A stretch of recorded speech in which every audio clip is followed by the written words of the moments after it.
في لقطات بتكون فارقة في حياة أي لاعب، لحظة شهرة، لحظة تتويج، لحظة مجد. بس في حارس لحظته الفارقة كانت بين الحياة والموت، ضربة كادت تنهي كل حاجة، لكن في الحقيقة دي كانت بداية حكاية أسطورة. ده مش مجرد حارس مرمى، ده بيتر تشيك.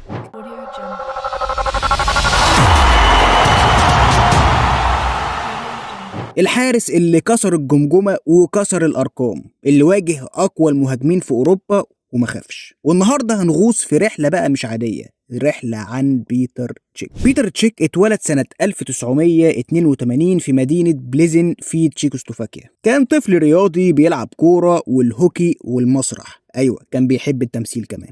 والغريب بقى إن هو ما بدأش كحارس، لا ده كان مهاجم. لكن وهو عنده 10 سنين رجله اتكسرت والموضوع قلب مصير. فالمدرب شاف انه ممكن يبقى حارس مرمى، ليه لا؟ لانه طويل وطول الوقت هو عنده تركيز. فانضم لناشئين فريق فيكتوريا بليزن وبعدها سبارتا براغ. بس في البداية كده الدنيا ما كانتش سهلة خالص، لدرجة ان هو كان بيشتغل في سوبر ماركت عشان يساعد اهله. وفي سنة 2002 راح لفريق رين في فرنسا، وهناك بدأ بقى يلفت الانظار. في موسم واحد بس قدر يحافظ على شباكه في 12 ماتش كلين شيت، وكان من اكتر الحراس تصديا للكرات في الدوري الفرنسي. وقتها اوروبا كلها بدأت تبص، مين ده؟ ايه الحارس ده؟ بس كان في واحد عينه عليه اكتر من اي حد، وهو جوزيه مورينيو. عشان في 2004 تشيلسي جاب بيتر تشيك ب7 مليون باوند، ودي كانت من اذكى الصفقات في تاريخ النادي. من اول موسم ليه مع البلوز قدر يحطم ارقام قياسيه، اكتر عدد كلين شيت في موسم واحد 24 ماتش، استقبل 15 هدف بس في الدوري، وتشيلسي بياخد اول دوري ليه من 50 سنه فاتوا. تشيك ما كانش مجرد حارس عادي، ده كان جدار، كان سور ومقفول عليه باب. طيب الحادثة بقى اللي غيرت كل حاجة. في أكتوبر 2006 ماتش ضد ريدينج، بيتر تشيك نازل ياخد الكورة، المهاجم خبطه بالركبة في راسه، الجمجمة اتكسرت.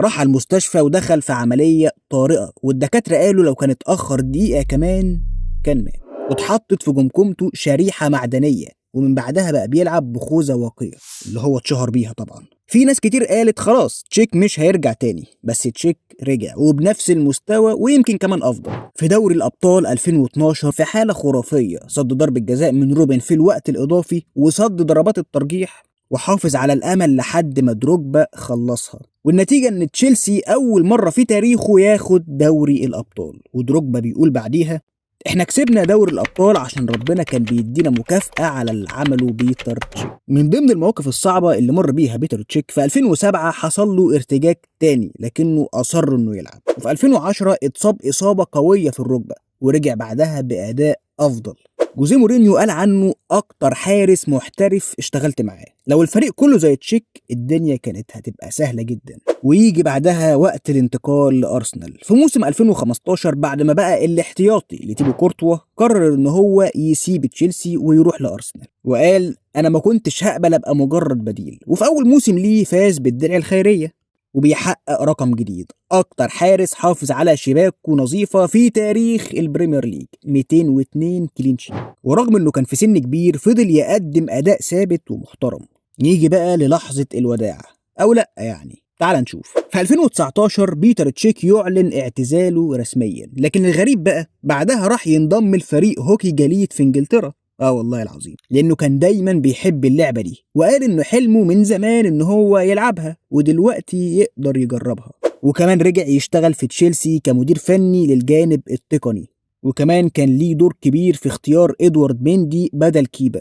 تعال اقول لك بقى شوية ارقام وانجازات تاريخية حققها العملاق بيتر تشيك. عندك يا سيدي 4 دوري انجليزي مع تشيلسي، 1 دوري ابطال اوروبا، 1 دوري اوروبي، و5 كؤوس محلية، واكتر كلين شيت في تاريخ البريمير ليج، وافضل حارس في اوروبا 2005، ولاعب العام في التشيك 9 مرات، واكتر حارس حافظ على شباكه في تاريخ تشيلسي. كده اكون قلت لك حاجات كتير قوي عن حياة بيتر تشيك في الكورة. تعال نروح لجانب تاني من حياة بيتر تشيك، الحارس المثقف. بيتر تشيك كان بيحب الموسيقى جدا وبيعزف درامز وبيتكلم 5 لغات وبيحب القراية جدا، وكان دايما قدوة للعيبة الصغيرة في الالتزام والتطور، وقالوا عليه ان هو كان بيلعب بعقل مش بس بايده. في زمن فيه حراس كتير بيلمعوا في موسم او 2، تشيك لمع لمدة 15 سنة كاملة واتصاب إصابات كارثية واتقال عليه انتهى ورجع كسر الدنيا، وكان دايما ثابت وكان دايما في الصف الأول. في حراس بقى اتولدوا بموهبة،